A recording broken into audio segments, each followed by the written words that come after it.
তাদের উদ্দেশ্যে একটি কথা বলার, চশমা পাওয়ার পর অনেকের মনে হতে পারে যে আমার চশমাটা সঠিকভাবে কাজ করছে না, আমি দেখতে পাচ্ছি না। এই ক্ষেত্রে অনেকের কি হয়, তাদের যে পাওয়ারটা, কারো হয়তো দেখবেন প্লাস পাওয়ার।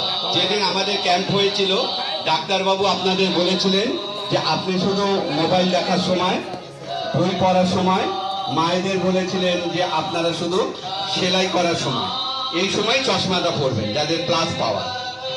কিন্তু চশমা পাওয়ার পর অনেকের প্লাস পাওয়ার আমরা তো অনেকে বুঝবো না নিজেরা, পড়ার পরে আমি দূরেরটাও তাকাতে চাইবো, তাদের তখন ঘোলাটে মনে হবে, আমি ভালো দেখতে পাচ্ছি না মনে হবে। তাকে দূরেরটা দেখার জন্য চশমাটা দেওয়া হয়নি। ডাক্তারবাবু কি বলেছিল আপনি সেটা মাথায় রাখবেন। আপনারা যাদের প্লাস পাওয়ার আছে, কাছেরটা দেখার সময় চশমাটা ইউজ করবেন, নাহলে কিন্তু ওই প্রবলেমটা হবে, মনে হবে আমি ঘোলা দেখছি, উঁচু নিচে দেখছি। যাদের বাইফোকাল থাকবে, দুটো পাওয়ারই থাকবে, তাদের দেখবেন চশমার এই নিচের দিকে একটু অর্ধচন্দ্রের মতন থাকবে, চাঁদের মতন থাকবে।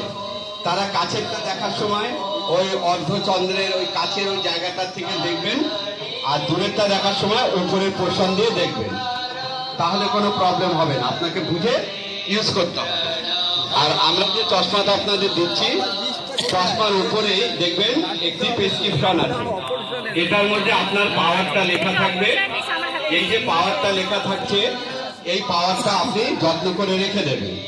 পরবর্তী ক্যাম্পে হোক বা আপনি অন্য কোথাও কোনো ডাক্তারবাবুকে দেখালেন, আপনার পাওয়ার আগে কি ছিল উনি এটা দেখে বুঝতে পারবেন।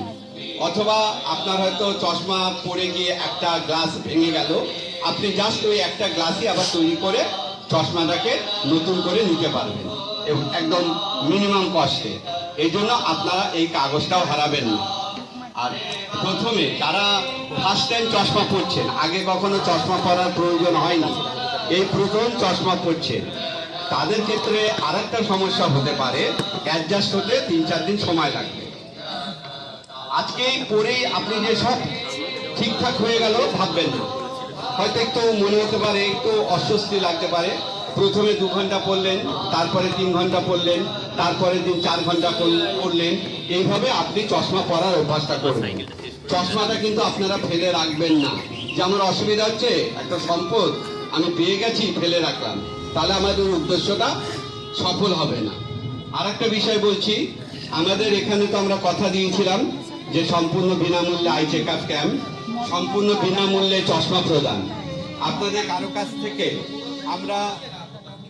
আমরা কোনো টাকা পয়সা নিইনি তো? চশমার জন্য কেউ কি আপনাদের কাছ থেকে কোনো টাকা পয়সা নিয়েছে? সম্পূর্ণ বিনা পয়সায় পাচ্ছেন তো? এই তো মুখে আওয়াজ দিয়ে বলুন, কোনো পয়সা নেওয়া হয়নি কারো কাছ থেকে, সম্পূর্ণ বিনা পয়সায় চশমাটা তুলে দেওয়া হচ্ছে, তাই তো? ঠিক আছে, থ্যাংক ইউ, সকলে ভালো থাকবেন। এবং আমরা এই অ্যাওয়ারনেসটুকু করলাম, তারপরে চশমা পাওয়ার পরে কারো কোনো প্রবলেম হলে চশমাটা আমাকে দেখিয়ে যাবেন, এবং সেটা লাস্টে আমরা সবাইকে তুলে দিই। আমরা এখন নাম ডাকবো, যাদের হাতে কুপন আছে আমরা কুপন জমা নেব, চশমাটা তাকে দেবো।